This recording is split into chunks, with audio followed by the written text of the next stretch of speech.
Сегодня такой священный исторический день, 3 сентября, день завершения Второй мировой войны. Мы приняли участие в акции «Исторический диктант».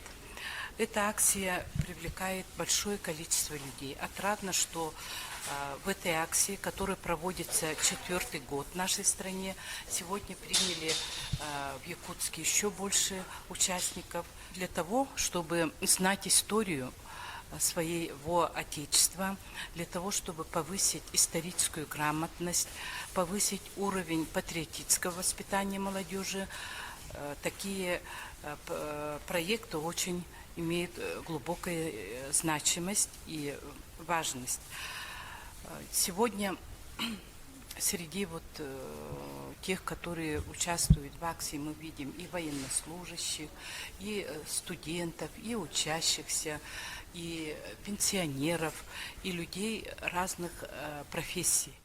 Так, содержательные вопросы данных диктанта, тестов углубляют знания по истории Великой Отечественной войны. Мы должны еще сплотиться и углубить свои знания, чтобы такое не повторилось, чтобы был мир на всей земле, обеспечена была безопасность всех народов в мире. И День Победы мы, участвуя в такой акции, еще раз выражаем благодарность тем павшим героям. И действительно, такие подобные мероприятия по всей стране способствуют продлению народной памяти, и память о них будет вечной.